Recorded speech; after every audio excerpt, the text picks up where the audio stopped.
सुप्रभात बच्चों। आशा है आप लोग अपने घरों में स्वस्थ एवं सुरक्षित होंगे। बच्चों, आज मैं जो आपको पुनरावृत्ति कार्य कराऊंगी, पहले भी आप लोग इस पाठ को पढ़ चुके हैं, लेकिन दोबारा हम लोग करा रहे हैं ताकि आप लोगों को याद रहे।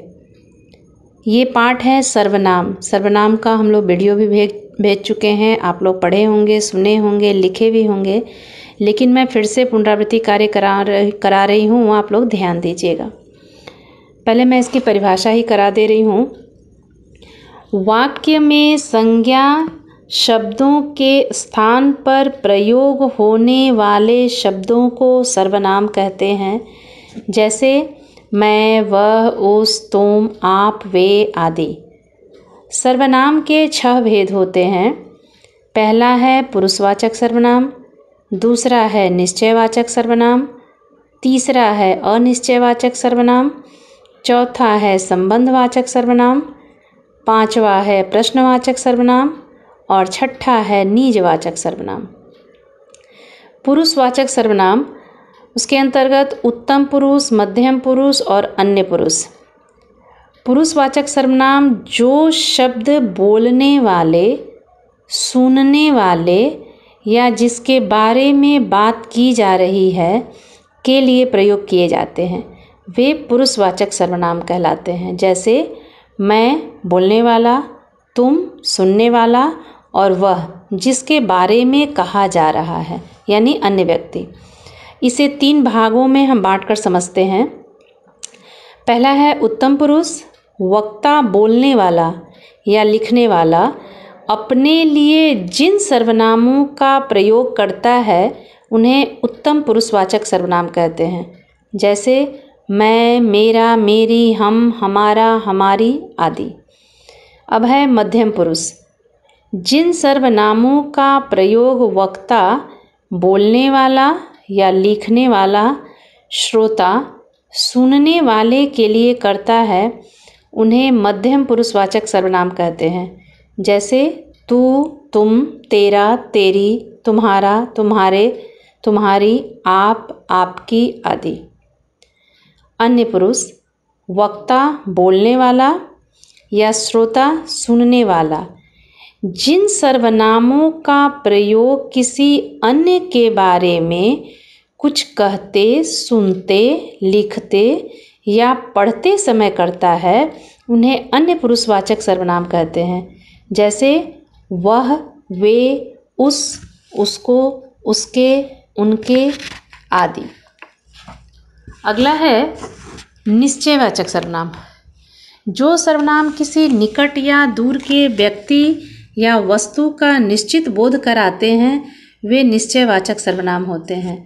जैसे निकट के लिए यह, ये और दूर के लिए वह, वे। जैसे यह पुस्तक मिशा की है, वह बहुत तेज दौड़ता है। अगला है अनिश्चयवाचक सर्वनाम। जिन सर्वनाम शब्दों से किसी व्यक्ति या वस्तु का निश्चित रूप से बोध न हो, वे अनिश्चयवाचक सर्वनाम कहलाते हैं। जैसे कोई, कुछ। जैसे दरवाजे पर कोई आया है, पिताजी थैले में कुछ लाए हैं, यानी इसकी निश्चित जानकारी नहीं मिल रही है, इसलिए ये शब्द अनिश्चयवाचक सर्वनाम है। अगला है प्रश्नवाचक सर्वनाम। जिन सर्वनाम शब्दों का प्रयोग प्रश्न पूछने के लिए किया जाता है, वे प्रश्नवाचक सर्वनाम कहलाते हैं। जैसे छत पर कौन है, किसे गाना आता है, कौन, किस, किसने, किसको, ये सब प्रश्नवाचक सर्वनाम हैं। अगला है संबंधवाचक सर्वनाम। जिन सर्वनाम शब्दों का प्रयोग वाक्य में प्रयुक्त संज्ञा या सर्वनाम से संबंध बताने के लिए किया जाता है, वे संबंधवाचक सर्वनाम कहलाते हैं। जैसे जो, सो, जैसा, वैसा, जिसकी, उसकी आदि। यानी जो आएगा वो जाएगा, जैसा करोगे वैसा भरोगे। अगला है निजवाचक सर्वनाम। जो सर्वनाम शब्द खुद के लिए यानी स्वयं के लिए प्रयुक्त होते हैं, वे निजवाचक सर्वनाम कहलाते हैं। जैसे खुद, स्वयं, स्वतः, अपने आप आदि।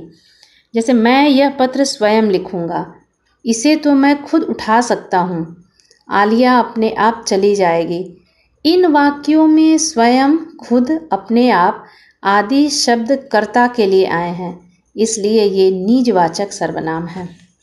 अब तो था ये परिभाषा और उसके भेदों का। अब हम कुछ अभ्यास कार्य भी कर लेते हैं। पहला है, वाक्यों में रेखांकित शब्दों के सही भेद के आगे सही का निशान लगाएं।